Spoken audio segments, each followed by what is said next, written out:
Bonjour à tous et bienvenue dans ce nouveau podcast de Femmes à part, podcast dans lequel aujourd'hui nous allons parler de la sainteté. Comment devenir de saintes femmes en 2024, dans ces années-là en tout cas, et comment faire concrètement pour y arriver. Alors pourquoi je voulais vous parler de ce sujet? Tout simplement parce que ça rentre dans le cadre de notre thématique du mois de décembre sur la vocation. Alors, il y a 1000 façons de parler de la vocation et nous l'avons déjà fait notamment dans les podcasts, dans les 2 premiers podcasts du mois, mais aussi dans des articles sur le blog. Mais aujourd'hui, je voulais parler d'une vocation qui touche tout le monde et qui concerne tout le monde sans exception. C'est la vocation à la sainteté. C'est ultimement ce pourquoi nous avons été créés. C'est ce que le bon Dieu attend de nous et attend pour tout le monde. C'est que nous sauvions notre âme et que nous mourions en état de grâce finalement et que nous puissions devenir des saintes au ciel.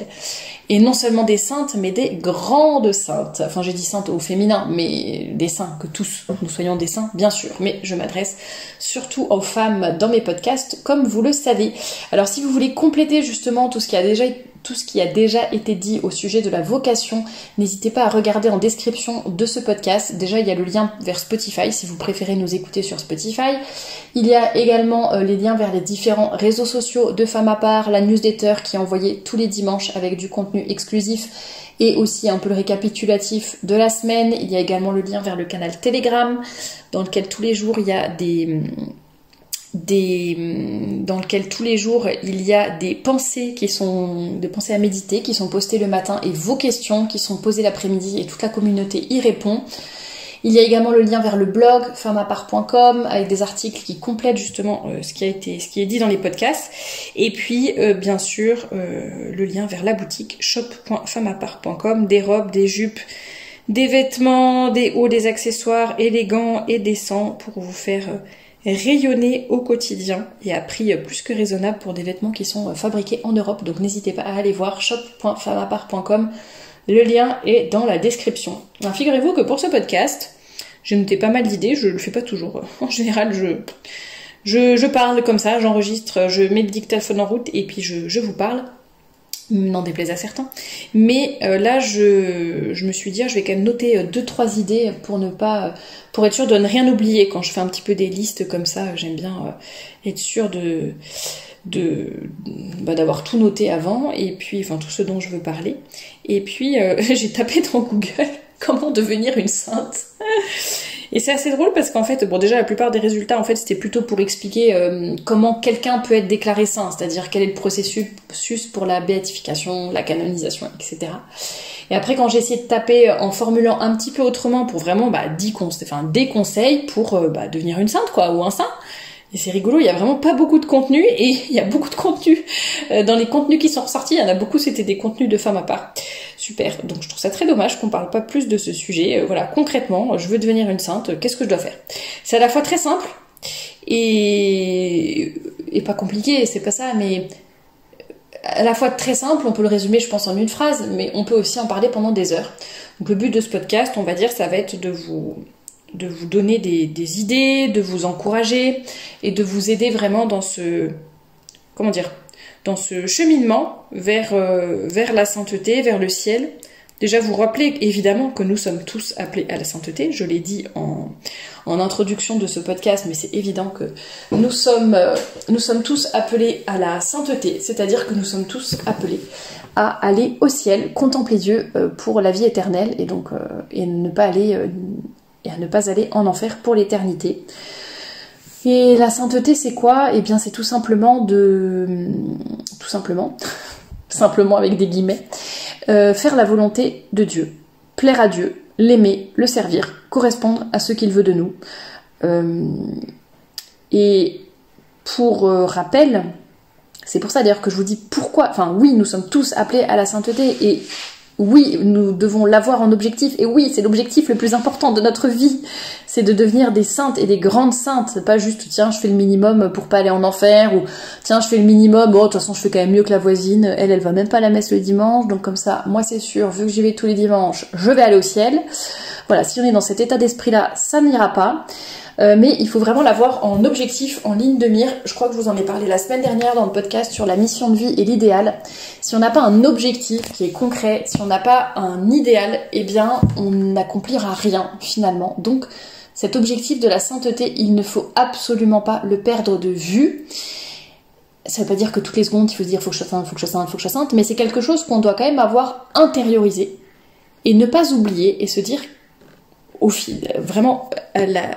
final, la décision finale, ce qui importe le plus, c'est quand même que j'aille au ciel et que je devienne une sainte. Je pense que ça peut vous aider dans pas mal de situations, ça aide à prendre du recul sur certaines choses, certaines tensions, certaines disputes, certaines difficultés de la vie, où parfois finalement on prend un petit peu de recul et on se dit tu sais quoi, il y a plus important dans la vie. Ça peut aussi nous aider à surmonter certaines épreuves en nous disant telle épreuve, telle difficulté, telle souffrance physique, morale, etc. Je l'offre, je me sacrifie, je l'offre volontiers comme un cadeau que je donne au bon Dieu pour le remercier de tout ce qu'il fait pour moi, pour lui demander des grâces et pour me sanctifier, tout simplement me racheter de mes péchés en quelque sorte aussi. Et voilà, donc il faut vraiment avoir cet objectif en ligne de mire. Et je pense que dans la vie, on a souvent des objectifs assez humains, ce qui n'est pas mauvais, ce qui est compréhensible, ce qui est sain, S-A-I-N, voilà, pas de souci. Voilà, j'ai envie de me marier, j'ai envie d'avoir tant d'enfants. Mon objectif, ça va être de pouvoir courir un marathon d'ici 1 an. Mon objectif, ça va être d'obtenir tel poste d'ici quelques mois, de monter mon entreprise, de construire une maison, d'avoir une maison, je ne sais pas. Enfin voilà, on a plein d'objectifs comme ça sur cette terre, ce qui est bien normal pour nos petites et grandes choses du quotidien. Mais parfois on en oublie que le plus grand objectif qui mène tout ça et qui chapeaute tout ça, ça va être l'objectif de la sainteté. Et vous verrez que prendre ça en compte, ça peut vraiment vous aider à prendre certaines décisions. Voilà, qu'est-ce qui va être le mieux pour mon âme? Qu'est-ce qui va être le mieux pour ma sainteté? Ça peut aider. Alors, ça va peut-être pas vous aider pour si votre objectif c'est de courir un marathon dans 1 an. Quoique, on a déjà parlé sur cette chaîne dans un article du blog si ça vous intéresse sur le sport et la sanctification. Voilà, ça peut vous intéresser. Vous tapez, je crois que l'article il s'appelle Pratiquer un sport et se sanctifier. C'était quelques extraits du livre de Greg Calto qui s'appelle L'homme intégral. Bon bref, revenons à nos moutons, mais tout ça pour dire que vraiment vraiment premier conseil pour devenir une sainte, c'est ne pas oublier que vous devez devenir une sainte. Et ne pas oublier que vous devez combattre vos défauts, que vous devez plaire à Dieu et que c'est ça qui est essentiel. Ça vous soutiendra peut-être aussi lorsque parfois on est victime d'injustice ou alors parfois on est victime un peu de persécution. Alors je mets persécution, c'est un bien grand mot, mais bon, parfois c'est vraiment des persécutions, parfois c'est un peu moins grave, mais bon, des moqueries, on se fait un petit peu moquer, chahuter parce qu'on est catholique, parce qu'on fait attention à la décence, parce que on ne prend pas part à certaines, je sais pas, on va pas en boîte de nuit par exemple, où on refuse certaines choses à cause de notre morale et de nos convictions, et on peut se faire un petit peu chahuter à cause de cela, et donc le fait de se dire bon, de toute façon c'est pour le bon Dieu que je le fais, et en fait ce qui est plus important, je préfère garder mon âme plutôt que la perdre, tout ça pour des personnes qui en fait s'en fichent de moi, donc de toute façon, voilà, bon, ça peut aider à prendre un peu de perspective et de hauteur par rapport à certaines choses. Et ce que je voulais vous rappeler également, donc garder en ligne de mire, c'est le premier point, garder en ligne de mire quand on a un objectif et que c'est la sainteté. Et le deuxième point, c'est aussi garder en ligne de mire que c'est vraiment ce qu'il y a de mieux pour nous, bien sûr d'un point de vue surnaturel, pour notre âme, pour l'éternité, pour aller au ciel, etc. Mais aussi d'un point de vue naturel, et là ça rejoint ce que je disais dans les 2 derniers podcasts, celui de vendredi dernier et celui du vendredi d'avant sur qu'est-ce que la vocation, surtout dans celui tout savoir sur la vocation, avec beaucoup d'extraits du livre du Père Weitman, parce qu'il le rappelait vraiment bien, c'est-à-dire que quand on fait la volonté de Dieu, eh bien on a les grâces qui vont avec. Donc le fait d'essayer d'être des saintes et de tout faire pour faire la volonté du bon Dieu, faire le bien, observer les 10 commandements, etc. Non seulement cela nous procure un bonheur surnaturel pour notre âme, mais aussi un bonheur naturel en fait, parce qu'on est à notre place. On va avoir aussi une certaine paix, puisque comme vous le savez, comme le disait saint Augustin, la paix c'est la tranquillité de l'ordre. Donc lorsque l'on respecte l'ordre établi par Dieu, on a beaucoup de grâce et on a aussi beaucoup de paix intérieure. Et qu'est-ce que va nous procurer la paix intérieure? Ça va donc nous procurer un grand calme et une grande force en fait. On va vraiment être ancré en Dieu et on va être beaucoup plus difficilement déjà influençable et beaucoup plus difficilement chahuté justement, enfin c'est pas le mot que je cherche exactement, mais ébranlé. Voilà, ça va être beaucoup plus difficile de nous ébranler, de nous troubler, etc. parce qu'on sera vraiment ancré en Dieu et on sera tout près de lui et c'est lui qui nous donnera sa force et ses grâces tout simplement. Donc comment devenir une sainte? Eh ben, tout simplement, avec des guillemets simplement.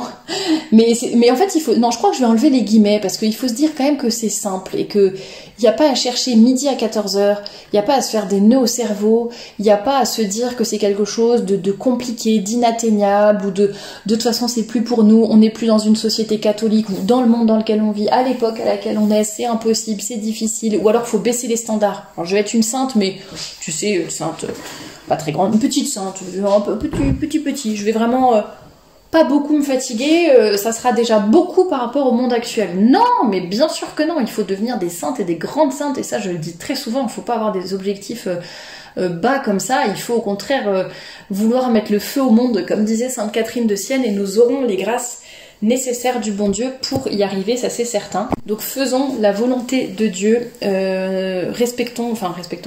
sachons répondre à l'appel de notre vocation, enfin à la vocation à laquelle il nous appelle. Trouver notre mission de vie, ça on en a parlé la semaine dernière, observer les 10 commandements, les commandements de l'Église, bien sûr, ça c'est, j'allais dire, la base de la base, c'est notre règle de vie, voilà, même si on n'est pas moine ou monial, on n'est pas en train de suivre la règle de Saint Benoît par exemple, mais notre règle à nous, en tant que chrétiens, pour tous les chrétiens, c'est évidemment de respecter les 10 commandements de Dieu et les commandements de l'Église, ça c'est évident. On ne respecte pas juste 9 commandements sur 10 ou 8 commandements sur 10 ou les 10 commandements quand ça nous arrange. C'est vraiment les commandements de Dieu, les commandements de l'Église. C'est hyper exigeant, ça c'est sûr, surtout dans le monde dans lequel on vit, qui n'est pas catholique justement, on va un peu contre vents et marées. Par exemple, le fait d'aller à la messe tous les dimanches, je sais que pour moi par exemple c'est une évidence parce que voilà, depuis que je suis toute petite je vais à la messe tous les dimanches, donc en fait c'est pas difficile en soi, c'est vraiment une habitude, c'est vraiment facile et c'est une grande grâce du bon Dieu. Mais je sais que pour les personnes qui se convertissent par exemple, se lever tous les dimanches matins, c'est le seul jour où on peut faire la grasse mat, il faut faire des kilomètres parfois pour aller à la messe, il y a les enfants, la messe est tôt et je ne sais quoi, ça empêche de faire certaines activités ou autres, parfois je comprends que ça soit comme un sacrifice, même si c'est la messe, c'est beau, c'est le bon Dieu, c'est tout ce qu'on veut, mais je comprends que d'un point de vue humain, ça soit plus difficile, mais pour autant, voilà, on doit suivre ces commandements, tous les commandements, tout le temps, quoi qu'il arrive, et pas juste à notre guise.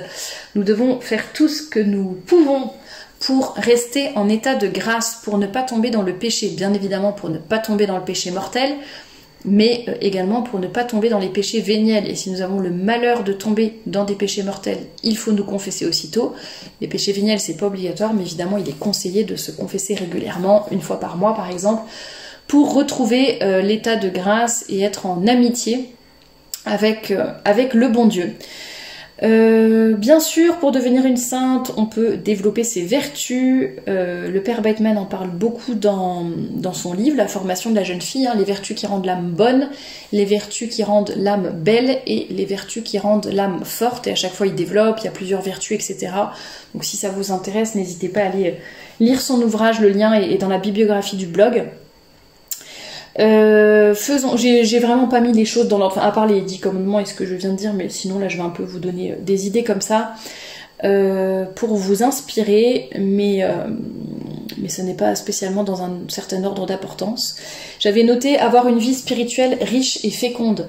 Donc c'est pas juste, bon, je vais à la messe parce que c'est obligatoire, je dis ma prière du matin et du soir parce que c'est obligatoire. Non, faut vraiment essayer d'avoir une vie une relation personnelle avec le bon Dieu, vraiment lui parler, l'écouter, faire oraison, dire le chapelet aussi, parler à la Sainte Vierge, pourquoi pas quand on peut faire une adoration, passer un petit moment devant le Saint-Sacrement, rentrer dans une église, passer par un cimetière, avoir des lectures spirituelles aussi, vous voyez, tout ce qui peut vraiment nourrir notre âme, nourrir notre vie spirituelle, nous aider un peu à développer notre intériorité, notre vie intérieure, donner de l'importance à notre âme. Nous ne sommes pas qu'un corps, voilà, notre corps, on va en prendre soin, on va le nourrir, on va le faire dormir, on va faire du sport, on va se faire des soins, voilà, on prend le temps quand même, et parfois de l'argent, du temps, de l'énergie pour prendre soin de notre corps.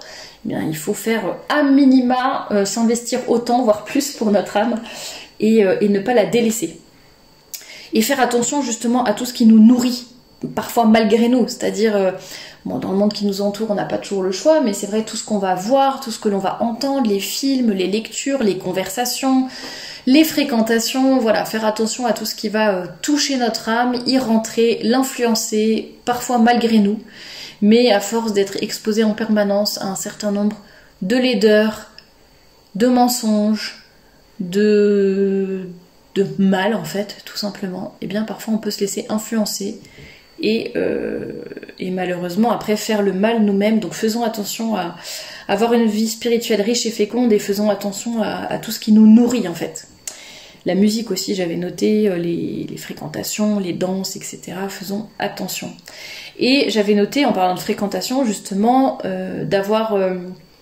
de penser aussi qu'on peut se sanctifier à deux, entre guillemets, ou ensemble, en communauté. Et donc il est important de bien s'entourer, d'avoir des amis, des personnes qui nous tirent vers le haut, de façon naturelle et de façon surnaturelle aussi.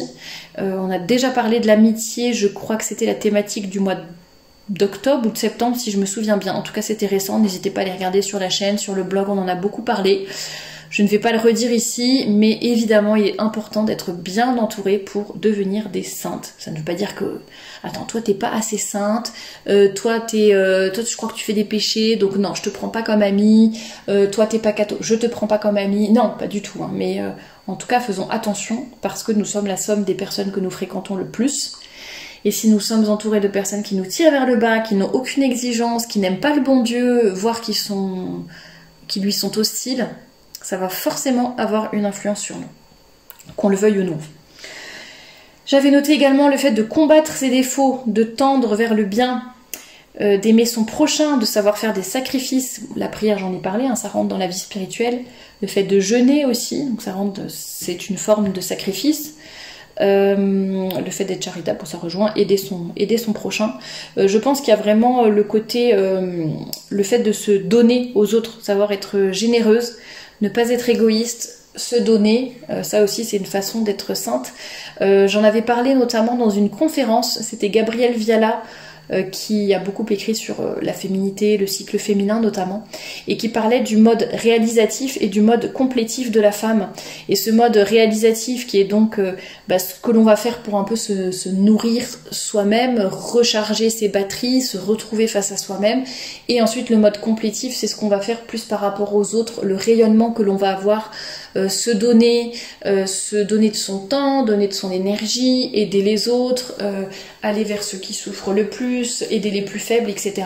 Donc il y a vraiment ces deux modes-là, parce que effectivement je pense que, comme on le dit souvent, charité bien ordonnée commence par soi-même, et ça ne sert à rien d'être toujours en train de se donner presque dans l'excès, courir à droite à gauche, et finalement ne pas prendre le temps de prier, ou négliger sa propre famille par exemple, parce que on va, je sais pas, faire du bénévolat dans un hôpital. En soi c'est pas mauvais de faire du bénévolat, mais par contre si c'est au détriment de son devoir d'état, de sa famille, de sa santé, là ça peut devenir mauvais. Donc vraiment voilà, ça se complète bien justement, ce mode réalisatif, ce mode complétif, et savoir toujours faire les choses avec mesure, mais donc savoir aussi se donner gratuitement, faire des sacrifices et offrir, savoir s'offrir et souffrir pour le bon Dieu. C'est quelque chose qui n'est plus du tout à la mode, le sens du sacrifice et de la souffrance, c'est quelque chose qui fait peur. Je pense que c'est aussi parce qu'il y a un grand vide spirituel dans ce monde, et donc la souffrance ne paraît complètement dérisoire, en tout cas ne s'explique pas, alors que quand on est catholique et que l'on est ancré en Dieu, je ne dis pas que la souffrance va être facile, qu'elle ne va plus nous atteindre. Non, c'est pas ça, mais en tout cas, on pourra lui donner un sens, on pourra offrir ses souffrances, par exemple. Je sais pas, vous avez une déconvenue financière, amoureuse, au travail, peu importe, voilà, quelque chose de difficile qui vous fait mal. Bon allez, je l'offre pour telle personne de ma famille qui est malade. Je l'offre pour le repos de l'âme de ma grand-mère qui est décédée l'année dernière. Je l'offre pour telle personne, tel père de famille qui est au chômage et qui doit nourrir sa famille, il a vraiment besoin de retrouver un travail. Enfin, vous voyez, on peut donner un sens à la souffrance et on peut la rendre féconde. Et c'est ça qui va nous donner de la force également, même si après il y aura toujours une souffrance, ça c'est humain et c'est normal. J'avais noté également le fait de laisser de la place au bon Dieu, se vider de soi-même pour lui laisser de la place. Si nous sommes remplis de nous-mêmes, eh bien, le bon Dieu ne trouvera pas de place en nous pour nous donner ses bonnes inspirations, pour nous donner ses grâces, pour nous faire grandir, nous aider à devenir des saintes, justement. Donc, apprenons à faire le vide de nous-mêmes, enfin, pas dans un sens zen, bouddhiste, ni quoi que ce soit, ni yogi, mais apprenons à nous détacher, voilà, un petit peu de nous-mêmes, de notre ego, de nos envies, et penser un peu plus aux autres et au bon Dieu. Avoir beaucoup d'humilité aussi. J'avais noté aussi la pureté qui est tellement, tellement, tellement importante dans la société dans laquelle nous vivons. La pureté qui passe évidemment par nos attitudes, notre tenue vestimentaire. Oui, notre sainteté passe par notre tenue vestimentaire. J'en parle souvent dans mes conférences, ou je crois que j'en avais parlé dans mon livre aussi, mais qu'en fait, quand on est catholique, on doit être catholique tout le temps, pas que le dimanche par exemple, et pas que quand ça nous arrange, mais c'est tous les jours, tout le temps, 24 heures sur 24. Et on doit être catholique dans tous les aspects de notre vie. Donc c'est pas juste, tiens, je suis catholique à l'église, mais je suis pas catholique au bureau. Je suis catholique lorsque, j'en sais rien, j'éduque mes enfants, mais pas, ouais, quand je regarde des films, je regarde un peu n'importe quoi, ça va, c'est du loisir, c'est pas grave, c'est pas de la religion, hop, je regarde des films qui n'ont aucune morale, par exemple. Donc vraiment, on doit être catholique en tout lieu et toujours, ça n'empêche pas d'avoir des loisirs, de rire, de se détendre, etc., mais avec toujours cette pensée justement de notre foi et du bon Dieu. On en avait parlé dans une entrevue pétillante avec Anne-Claire sur le Trapelli, si ça vous intéresse, ce sujet de la saine et sainte détente. Allez écouter cette entrevue sur le Trapelli. Et du coup, j'ai perdu le fil de ce que je disais. Ah oui, si, c'était par rapport aux vêtements. Et le fait de dire qu'en fait, tous nos choix de vie, tout ce que l'on fait doit être un pas de plus vers le ciel. Que ce soit dans notre métier, nos occupations, notre vie familiale, un peu notre mission de vie dont on a parlé la semaine dernière, tout doit tendre vraiment vers le ciel, le bon Dieu, devenir des saintes, enfin ça doit être, voilà. Et tous les aspects de notre vie, y compris, comme je l'ai dit, les choix de films, les choix de lecture et le choix des vêtements aussi, ça fait partie des choses, tout doit être catholique.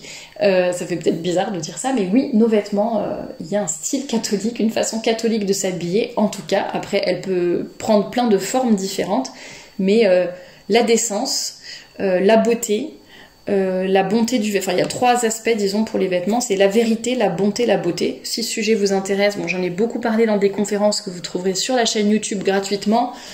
Il y a aussi mon livre, donc Féminité, moyen d'apostolat, paru aux éditions Saint-Rémy en 2020, qui en parle aussi en long, en large et en travers. Donc n'hésitez pas, je pense que le lien est dans la description du podcast aussi. Mais évidemment, c'est important que cette foi et que que notre foi en fait couvre tous les aspects de notre vie. J'avais noté aussi féminité, alors je ne vais pas y revenir, mais plus une femme est sainte, plus elle est femme, et plus une femme est femme, plus elle est sainte. Enfin, c'est vraiment cette histoire enfin, ça rejoint ce que je disais en introduction, quand nous correspondons à ce que le bon Dieu nous a donné, à ce qu'il attend de nous, finalement, c'est là que nous allons le plus nous épanouir, et c'est là que nous allons le plus aussi pouvoir développer notre sainteté finalement, parce qu'on suivra ce que le bon Dieu veut de nous. Donc en étant des femmes féminines, nous allons être des femmes saintes. Et d'ailleurs c'est dans un des articles que j'ai trouvé, un des seuls articles qui parlait, mais du coup qui était très succinct, comment devenir une femme catholique. C'était il faut être femme et il faut être catholique. Super. Voilà. Mais c'est pas bête, c'est vrai qu'il faut déjà être une femme, et donc une femme féminine. Et après j'avais noté aussi la vérité et la beauté, parce que voilà, bonté, vérité, beauté, c'est vraiment le triptyque à mettre en œuvre dans tous les aspects de votre vie. On n'est pas entouré d'assez de beauté, alors que la beauté nous parle de Dieu, elle nous fait penser au bon Dieu, elle nous transcende, elle nous aide à nous élever, donc évidemment c'est quelque chose de très important. Voilà, si je pouvais vous laisser sur cette note un petit peu positive à la fin de ce podcast, eh bien parlons, pensez à la beauté et à la beauté qui va vous élever et qui va vous aider à devenir une sainte. En tout cas, voilà, vraiment objectif, être une sainte femme. Et pas une sainte seulement, mais une grande sainte. Voilà, c'est ce que je vous souhaite à toutes. J'espère que vous mettrez en œuvre tous les moyens que vous avez à votre disposition pour y arriver. J'espère que vous aurez de grandes ambitions et pas juste que vous n'aurez pas juste envie de faire le minimum syndical. En tout cas, je vous souhaite bon courage, je nous souhaite bon courage pour être des femmes saintes et de grandes saintes. Et je vous dis à très bientôt pour un nouveau podcast.